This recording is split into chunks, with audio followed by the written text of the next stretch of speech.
All right, good afternoon. Today is Friday, June 5th, and this is Learn Digital Advertising's Internet Marketing News. Today, I am joined by some lovely people. I'll start by introducing them. Mr. William Ash, the Chief Digital Officer at Today's Business. How you doing, Billy? I'm doing well, Rick. Thanks so much for your time today and having us. Very good. And Amanda Hatton, a lead digital or social strategist at Today's Business as well. Welcome on board. Thank you, Rick. Thanks for having me. And Tommy O, the CEO of Today's Business. What's up, Maggio? Giving us a little time today. Thank you all very much. We staged 5 or 6 different news topics to run through, and let's just jump right in. We've got some exciting stuff, and I think the theme at the beginning of this news segment is really just Facebook catering to the virtual world. And the first thing I wanted to ask you guys about, Facebook Venue. We're gonna look at Venue, Collab, and I think it was a Facebook Rundown, the third one there. I think I might have that wrong. I'm sorry, Messenger Rooms. Tell me a little bit about Venue, guys, and what's going on with this. What is this feature, and why do we care as advertisers, or do we care? As advertisers, I don't know if we care yet. As a sports fan, I don't know if I care yet. NASCAR has partnered with Facebook for this. They actually launched something on May 31st. They had a whole NASCAR, I guess, race, I will call it. And they had it streamed live through Facebook's new Venue app. So this is a completely new app. It's not on Facebook at all. You have to sign up for it, which it doesn't give you the option to actually sign up through Facebook, which is kind of weird in my opinion, but it is what it is. But it's basically like if you were sitting at home on your couch watching NASCAR and say you're scrolling through Twitter and kind of using that as a live feed, Facebook put it all together in this one app. So what they really want to do is what they've been trying to do since the inception of Facebook, is bring people together. And I think just the fact that people aren't together right now, they're doing everything that they can to bring people together through technology. And obviously they want people to use their platform. So as sports are coming back, I think this is definitely something that we can see grow, but right now it's all about NASCAR. Yeah, I think, with Venue, the NASCAR scenario is definitely one. It'll be interesting to see what they're doing. Obviously, conferences have changed for their foreseeable future. Does this expand into conferences and breakout sessions in conferences? Is that where they're thinking about it? Is this just their way to see if they can get people to watch Facebook TV without actually being on Facebook? It'll be interesting to see where they actually go with it. I think Amanda's point that it's a completely different app. I wonder the thought behind that. I know multiple apps. I know some stories of multiple apps that have added, actually added Mark to their beta. And in 6 months, Facebook just released that through Facebook. So this was just one of those things where I was like, ooh, what are they doing there? What's, the method behind the madness? But it'll be interesting for sure. I think the events and the virtual events, it will be a really interesting area for that. And in a nutshell, is this something that anybody who's live streaming basically on Facebook can engage with, or is it like it is beta right now? Right now it's beta. Okay. From what I've been able to find. All right, well, we'll see what happens with that. Let's talk about. Maybe we'll host one of these things on there. Like an easier process than the one we're using now would be very nice. So Facebook Collab, basically also invite-only beta, make music together. What are they doing? I think this is their way of trying to compete with Billy's favorite TikTok. I feel like they could do better personally, but I think it's more of competing, or less of competing with TikTok, but more of getting people together. Because in what I've seen, the videos that they show to promote it, it's like 3 people, each playing a musical instrument, kind of, doing their thing and making music collaboratively, which I think is different from TikTok. It's more, just you recording yourself doing, whatever dance is popular this week. But I mean, it's just like a virtual jam session, basically. That's what it looks like. It's, again, supposed to be a completely separate app. I think it's also their attempt to start attracting more collaborators and creators. I mean, I think it's going to be a big way for them to start segueing. I mean, anything that Facebook really does right now, I mean, especially when they start breaking things down to individual apps, is more about trying to steal like market share, you know, and it's a strategic business move, similar to like why they opened up the Venue app, is because, you know, Twitter dominates right now in the sports streaming. And they, you know, they have such an older demographic that are always on Facebook. Hence, every single one of our parents are probably on Facebook a tremendous amount of time and engaging with it more than any of us in particular. So I think that's something that's going to be, they're just trying to steal market share and getting more collaborators on the platform, especially because they're going to be opening up a lot more ad revenue towards collaborators. Yeah, I agree with Tom. I think this is all about trying to get that influencer back on Facebook. The influencers are on Instagram, they're there, but they're leaving, right? They're going to TikTok, they're going to different areas. And I think this is Facebook's way to say, hey, come back. We have all this new technology where you can actually do 3 TikTok videos in one, or whatever the heck people are going to end up doing on collab. But I think that's really what it is. We have a different technology that allows you to influence in a different way. It's not just you in front of a video with a camera and some background music. And I think that's where collab, once again, and Facebook's trying to go. I will say though, once again, is this Facebook trying to increase their market share by not trying, or like tricking us not to think that we're signing up for Facebook? Probably. See, my mind goes a completely different direction with this, where I'm wondering 2 things. One, who owns the music that's created on this platform? And does Facebook have a piece of that? And 2, is that ever going to get monetized? So if there's a virtual jam session, I mean, I love the idea, and I'm not familiar with collab yet, but the idea of just grouping with someone who you'd never get together and play music with, right? And all of a sudden now, all this new music comes out as a result of that. And, you know, who owns that? Do they help you monetize it? Is there a revenue share model? Very new, but really interesting. And the fact that the technology is there to actually jam in real time, you know, just with bandwidth alone and delays and everything, definitely cool. Pretty cool. Yeah, I signed up for the wait list, so we'll see. We'll see if I get accepted, and we'll let you guys know what it is, and maybe we can do something. Is it the ukulele that you play? I don't play anything, but if I am special enough, if I'm special enough, I will find something, even if it's just a wooden spoon and a pot that I got in my kitchen. I'll make do. Nice. Triangle. Nice. All right, messenger rooms for groups and events. And we'll jump into some more, I think, marketing related stuff. But real quick, what's going on with this? It's interesting, in my opinion. It's similar to what collab is, where it's the whole getting together with people that you wouldn't normally get together with. Like, say I want to have a happy hour with my friends on a Friday and I send them a Google Hangouts link. You can do the same thing with messenger rooms, or you can create a room, pick a certain amount of people that you would want to join, and it's kind of just on top of your newsfeed there, like, hey, Amanda's room is open if anyone wants to come hang out. So it kind of like gives you the opportunity to like hang out with people that you normally wouldn't. I don't know how I feel about that. I don't I'd ever do it. Even if I could pick, like, you know, you could take your crazy uncle off of that list if you don't want him, you know, popping into your room at that time. But even still, like, do I want to go through 500 Facebook friends and narrow down, like, if they wanted to come into my room? You know, like, I don't know. I'm not about it. It's interesting. It's kind of their take on, you know, like Google Meets and Zoom and all of that stuff right now. But I think their biggest thing is, like, this is not video calling. But, I mean, it is video calling.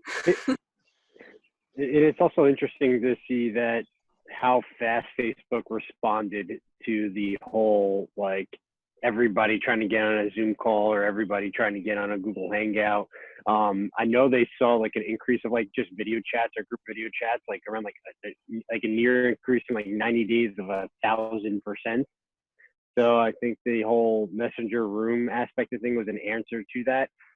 And for like a for like even like a small business like today's business, it's interesting to see Facebook starting to adapt to that world to make it easier for like is there a play maybe to get it easier for on the business front and start offering things for like small business aspects that like they'll give these things away for free compared to everybody else, as long as there's a way they can make money on advertising or whatever it may be. But it's interesting to see that move come so quickly too. Yeah, I think the biggest thing about the messenger rooms is one, I will say that that app that I talked about that included Mark Zuckerberg in their beta version was a group messaging app where you can just log into a random room and chat with people. So you call maybe a spade a spade. I think Tom's right. Facebook launched Facebook for Business years ago, but they don't have any video services for that. So I think this helps them roll this out into video. The other thing that this actually allowed them to do, which was weird and not almost weird that I didn't even know that you couldn't, but apparently you could never have video chatted through desktop on Facebook until this. So I thought that was kind of weird. Like, who knew that, right? Like, who knew you couldn't chat on Facebook Messenger? Only on the app up until this update. So that is one of the big things that I think this allowed to roll out. But I will say there was a decent beta version of an app very similar to this that they let Mark in. And now it's on Facebook.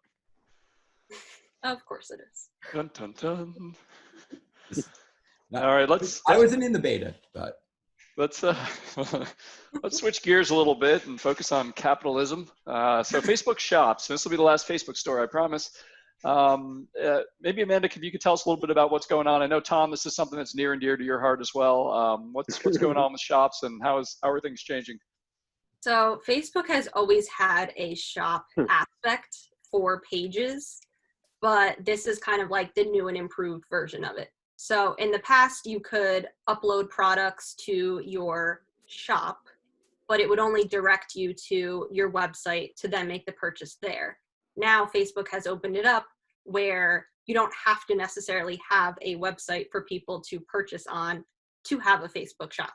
So now all of those smaller brick and mortar businesses that now cannot have their doors open still have the opportunity to get their products out there. And it's available more than just on your Facebook page.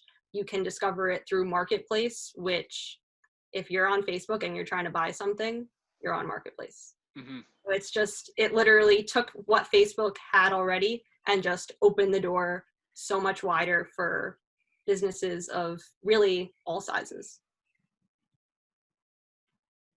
Yeah, I mean, I'm sorry, I'm jumping to the gun here, but it's a pretty exciting side of things to see. I mean, I know a lot of people, like, we deal a lot with e-commerce businesses, and some people have their mixed feelings about it right now. It'll be pretty interesting to see getting back to the whole business play of things, but like Facebook getting into like transactions, and money. I mean, it's going to be pretty interesting to see how the competitive landscape happens. Like right now, if you think about it, you're dealing with a couple of different content management systems, especially with Shopify on the rise and on fire like crazy, that this can be an easy way for a small business, especially if they start accepting transactions and doing credit card processing. You're opening up a whole nother revenue stream for Facebook that can really, it'll be really, really crazy to see as they start getting into that. And I know they're opening up in beta version. Part of the shop is called like checkout. There's only a couple of different brands that you actually can check out and do the credit card processing and shipping and ordering processing through, the entire shopping experience you have. yeah, I mean, it's Mark's jab at Jeff, right? He's got to fight Amazon one of these days. You got all of the audience there. Why are you not just putting the products that they're buying on a different website right in front of you and taking it? Exactly. And you got Quite Google. honestly, why they didn't do this years ago is besides me. They've been the influencer platform where you can't buy a product on the platform. Makes no sense. The last thing I will say, the small businesses are really, this could really help them, as Amanda had mentioned, the brick and mirror, those types of things. Those are really, this could be really big for them, but I think it also opens up that everybody can be the Khloe Kardashian. Now an influencer, if they have a Facebook page, can have a product line.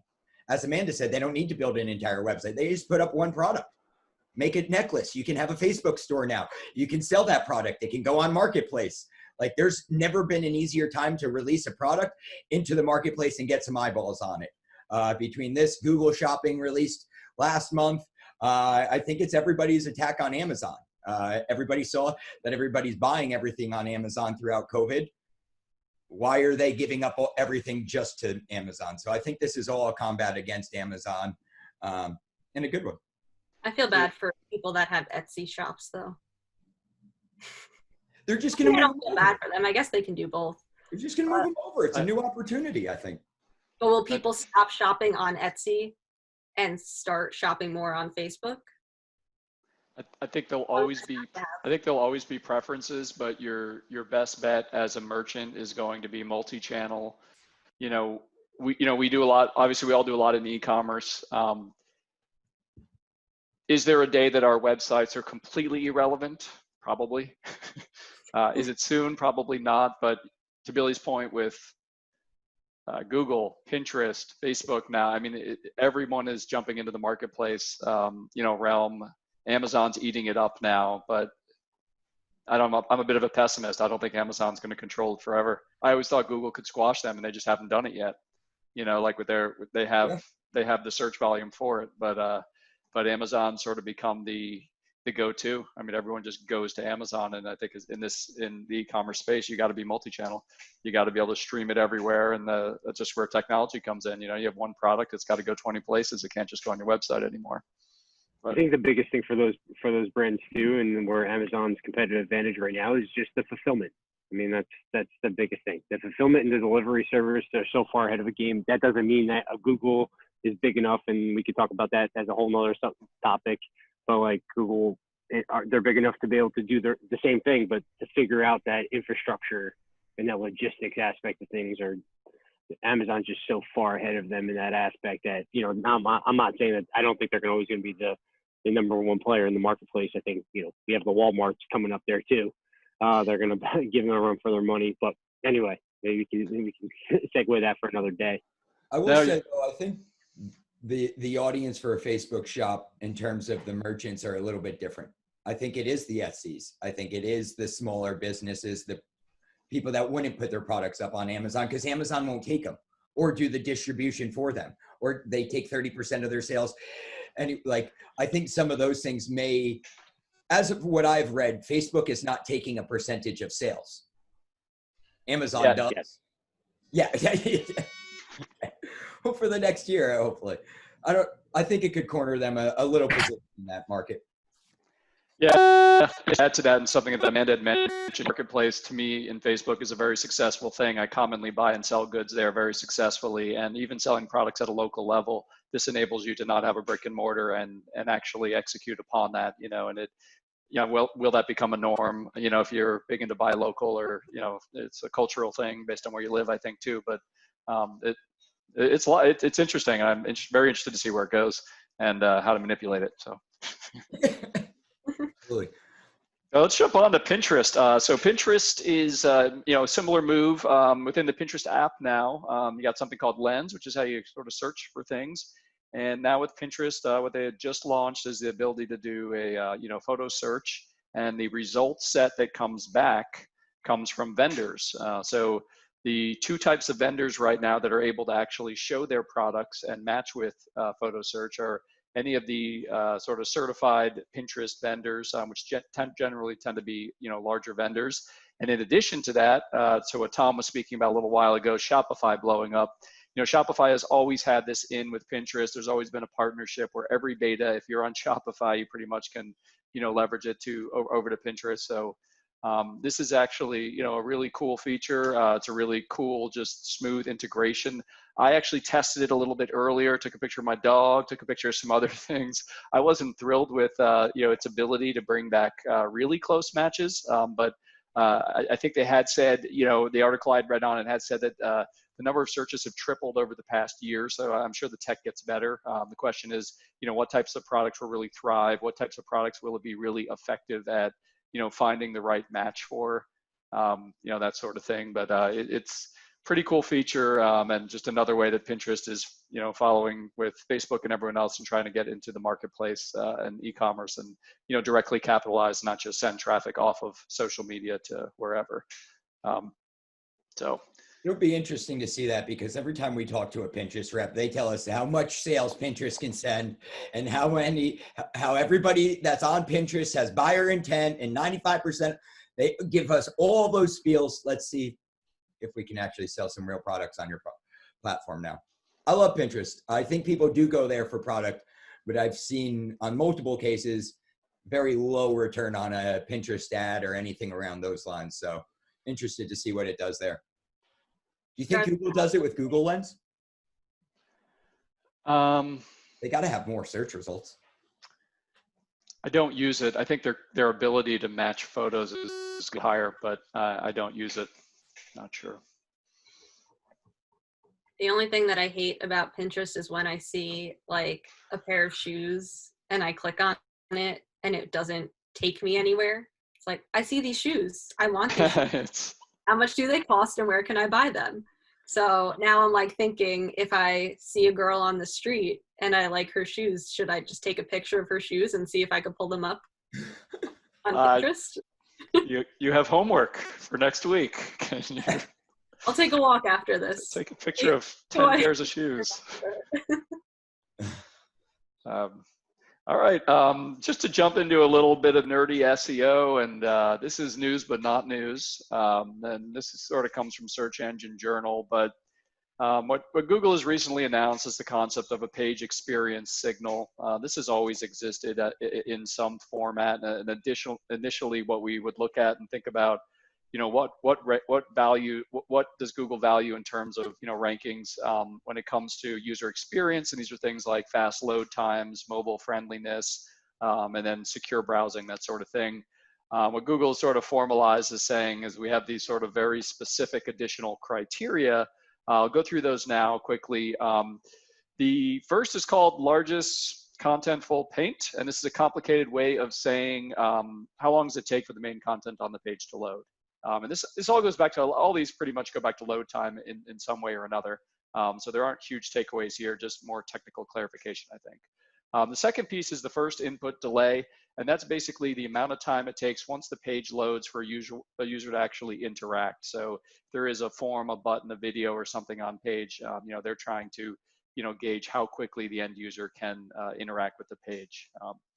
The third piece that they're throwing in there has to do with visual stability, which sounds a lot like mobile readiness. And I think essentially it comes to, as the page size changes, how do things shift? How much do things have to shift? That sort of thing between different experiences. So it's almost like begging. The wording of it is vague, but it's almost like they're saying we would really not like the page to completely transform for mobile. We'd like a similar experience in both scenarios. So I don't know if that just means put larger text and don't put a bunch of columns on desktop or what. I think from the SEO standpoint, what I think about here is that nothing has changed. This site has to load fast. It has to load well on all devices. Keep on keeping on kind of thing. But just some clarifications there that we thought we'd bring to light. Do you think in regards to the engagement, would have you set events on Google Analytics a lot higher on the page? Like, I know that's one thing that I've always avoided because it just would destroy my bounce rate, and I don't really get one because an event would fire. But if Google's like judging like how you're doing and you're sending, hey, this was a good event, do you think that? I think they're more like talking about page loads, top of the page, there's question and 3 buttons, which of these are you, and they just want to measure how can the end user just click on that. So page loads on mobile, can they just push that button and something happens, or are we still waiting for a file in the background to load before that button even engages and does whatever it's supposed to do? Gotcha. That sort of thing.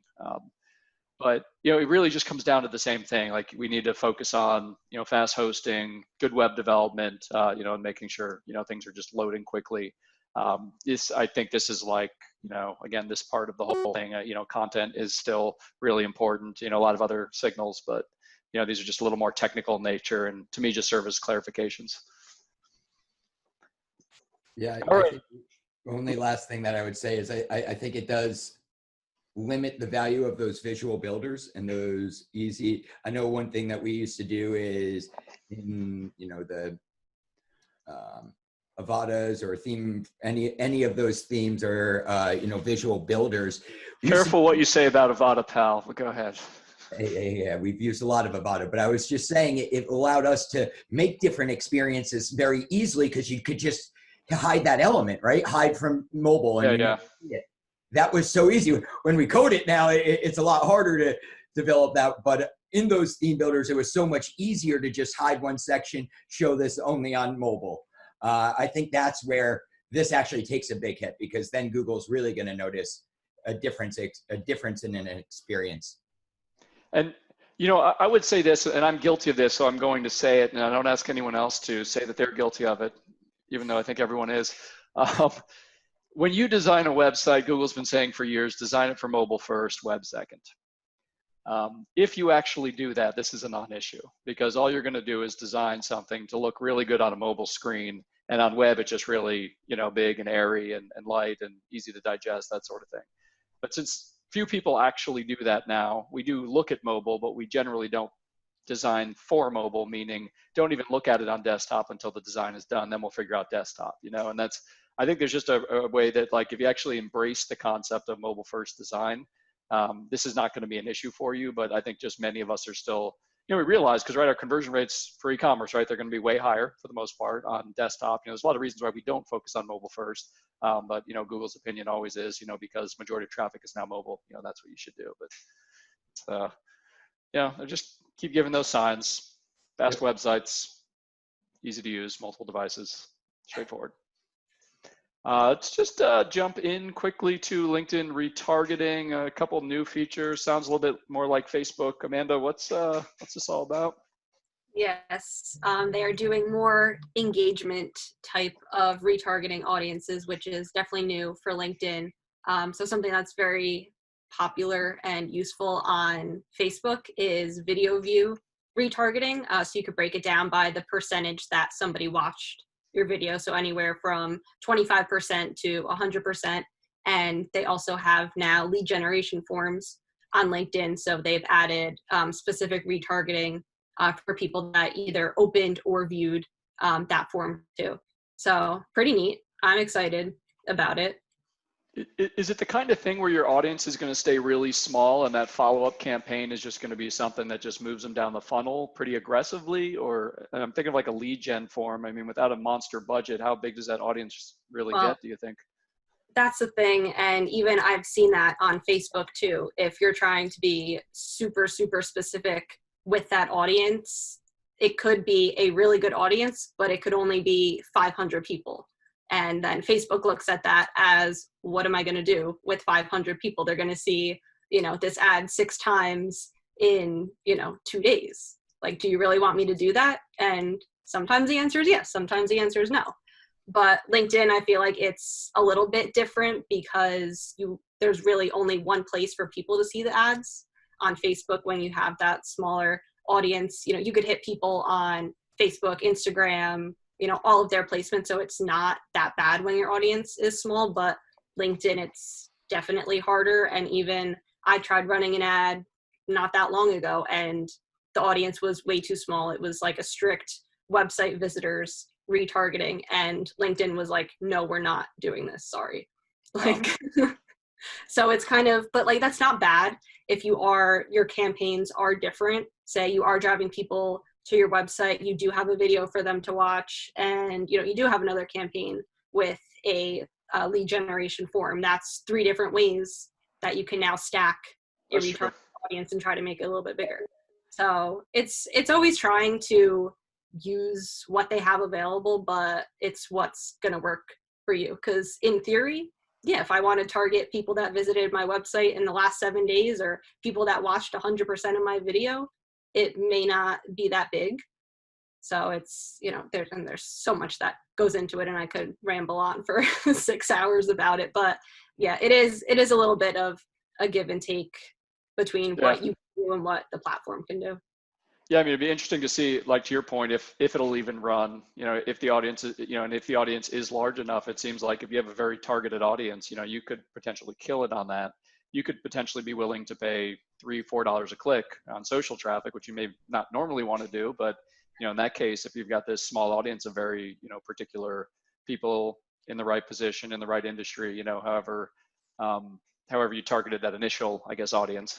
But it seems like as long as they'll let you run it, it's good. I was just kind of hesitant because I'm like, lead gen forms. I'm like, you're targeting like monster advertisers here, because you're going to need someone who's got thousands of submits a month, and that ad budget isn't typical. That's the 10%, not the other 90.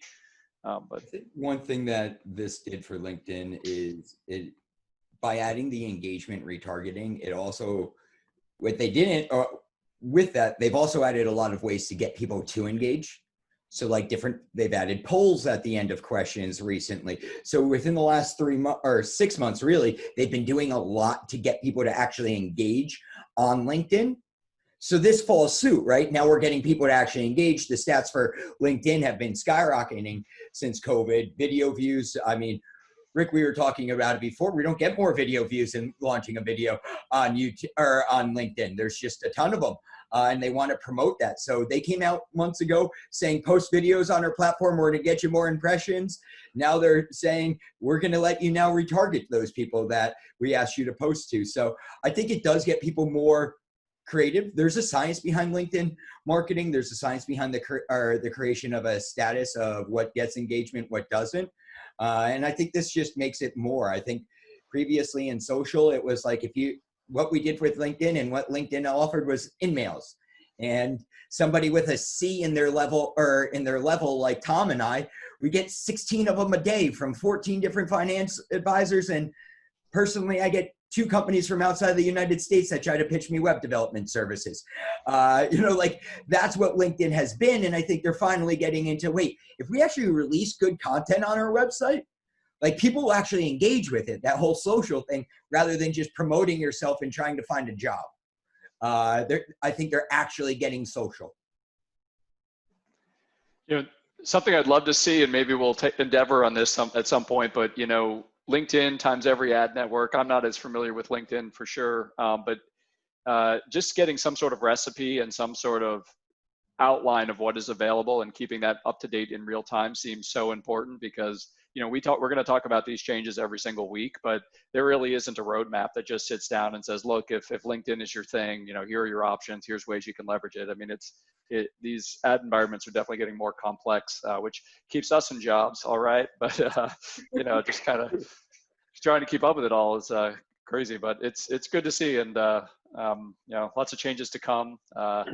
Yeah, guys, Billy. Oh, sorry. Go ahead, Tom. I was just going to say, the last thing I will say to that in terms of the ad networks and trying to put that is something maybe we can try to put out on LDA or something like that, because I mean, it's not only how to run the ads on each one of those ad platforms, it's what's the new portion of it. I mean, we were in a social meeting 2 weeks ago and I was like, wait, they allow you now to post real estate on Marketplace? Like they now allow that? That's a huge... Now they have audiences for it. Now you can have audiences. Like that's a huge thing where every week, and if you're not literally staying on top of it, that one little ad feature, it's not like, not every time is it a huge rollout like LinkedIn's remarketing. It could just be one caveat. Oh, it's so subtle. And I just follow Google Ads, very intensely, as you guys know, but like they'll release features that aren't even blogged about.